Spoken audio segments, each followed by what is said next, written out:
What shape is the Earth? It's a globe, of course. Everybody knows that. But how do you know that? Well, I just know.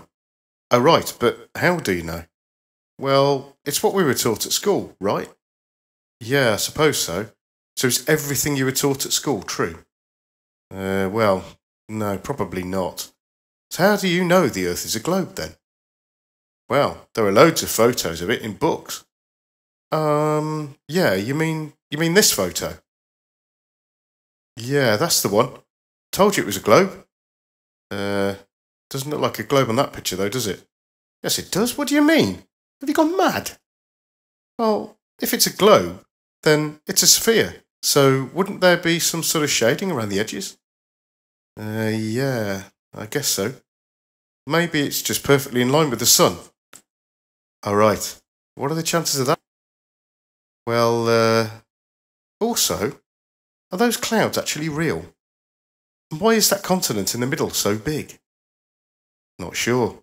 I guess now you pointed it out, it does look a little odd. Also, where are all the stars? Guess they aren't bright enough to be seen in the picture?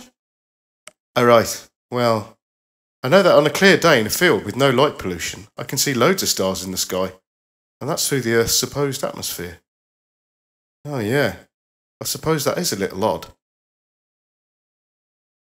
What about this picture then? Okay, so you are assuming that we went to the moon then? Oh, yeah. It was on TV, and there's loads of video footage of it and photographs. Yeah. And do you know that all of those are genuine? Well, it's from NASA, isn't it? So they must be.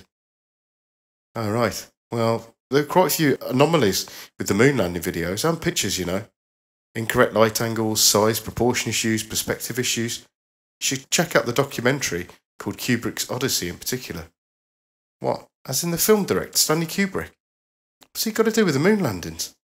Yes, Stanley Kubrick. A lot of evidence seems to suggest that at least some of the moon landings were faked, and he directed it. Okay. I suppose I'll check that out then. So what about this picture that NASA has released recently then? No stars again and no spherical shading. Well, yeah. Also, what's that written in the clouds? Eh? There. Where? There! Just there, look. Look at that. All right, yeah, I see what you mean. What the hell is that doing there? I don't know. You should look into that one yourself. Well, what about this video animation of the moon moving in front of the Earth? Surely that proves that it's a ball, and the moon for that matter. Are you taking the piss? No, you can see it there quite clearly. The moon is moving in front of the ball Earth. Well, if that's what you want to believe, then that's fine. Okay. So 3 photos. Is that the best you can do? Well, we could just do a search on Google Images. There's loads of pictures of the globe. Okay, let's try that then.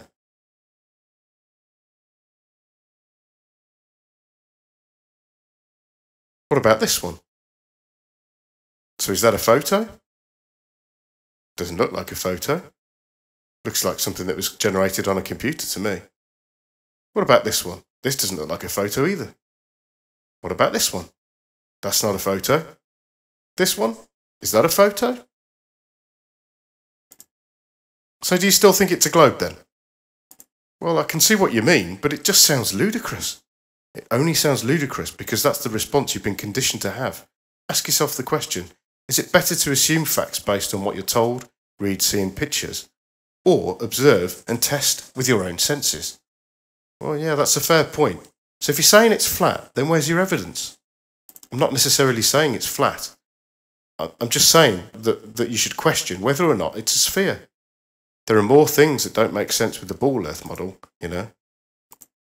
Oh, okay. Like what? Well, number one, when you look outside over a long distance, do you see a curve? Well, no, but the Earth is massive, isn't it? Surely we wouldn't be able to see a curve. We're like ants on a beach ball. Well, assuming the Earth is a ball, we can use a fairly simple maths equation to calculate what the curve of the Earth is based on its radius of 3,959 miles. So in this formula, L is the length from the observer to the observed object. X will be the expected curvature over that distance. Okay, so what you're saying is that over 1 mile, the Earth would curve by 8 inches down? Yeah. Then 2 miles is 32 inches, 3 miles is 72 inches, 4 miles is 128 inches, and so on. Okay, well, we should be able to test that then. Yes, good idea. So you still haven't given me any evidence that the Earth is in a globe. Thinking about it, if it's not a globe, then where's the South Pole? Are you saying the South Pole doesn't exist? No.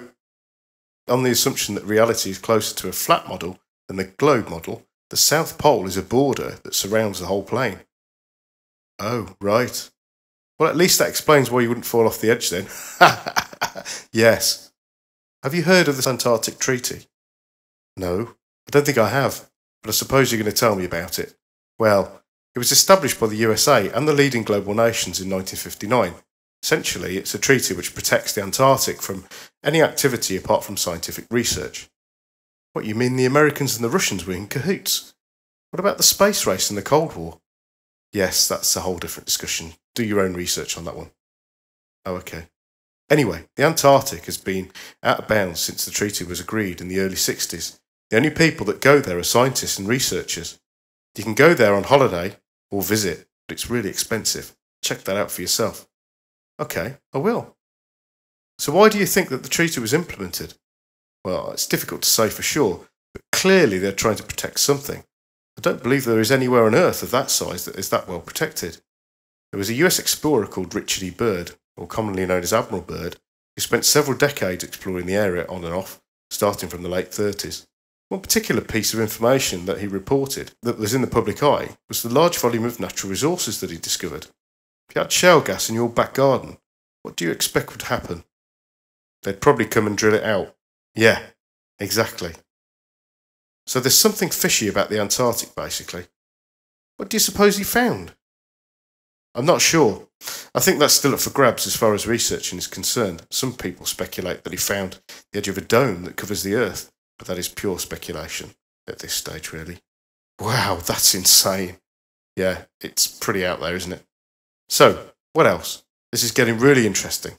Well, another issue with the globe relating to the Antarctic is the flight paths the airliners take. What do you mean? Oh, if you look into it, there are very few flights that fly over or near the Antarctic. Yes, but that could just be because of the danger of crashing. Well, yeah, but they fly over the Arctic. True. While we're on the subject of planes, what about the fact that the globe is supposedly spinning? Yeah, come to think of it, I've always thought it was strange that we don't feel it. Yes, given the size of the globe, the speed someone on the equator would move is around 1,000 miles per hour. Crikey. So if a plane takes off the Earth and it's spinning below it in the opposite direction, then the plane should benefit from a plus 1,000 mile an hour boost. Yeah, I guess so. Never thought of that. Isn't the reason we don't feel it down to general relativity, though? Well, imagine this. You're spinning on a roundabout at the park. What happens when you jump in the air? You gradually slow down and stop spinning, but the roundabout carries on beneath you. Exactly. Here's another one regarding aircraft.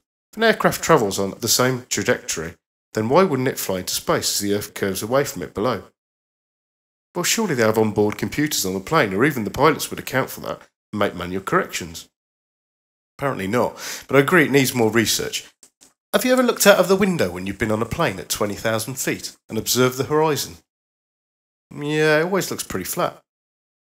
What about on the beach? What does the horizon look like there? Yeah, same again. Maybe it's just not far enough up though. Okay, well, what about the footage of the Red Bull jump? There you go. There's the curve. Haha. Yes, the first clip shows a curve, but that's clearly using a curved lens, and that's what's creating the effect. If the Earth was curved, as it's shown in that picture, then it would be far smaller, surely. Look at the picture in the cabin. Flat. Wow. The stacks of footage out there of amateur balloon and rockets that have been sent up with a camera attached. Just bear in mind that the ones using a GoPro or similar camera lens will cause the horizon to curve unnaturally. Also, notice how the horizon always comes up to eye level. Same on land or in the air. Surely, if there was a curve, the horizon should drop as you move up higher. Okay, I've got you now. What about the water travelling in the opposite direction down the plug hole? Do you actually know that's true? Okay, what can I look at to look into this myself? Do your own research. For example, there are stacks of channels on YouTube covering this subject.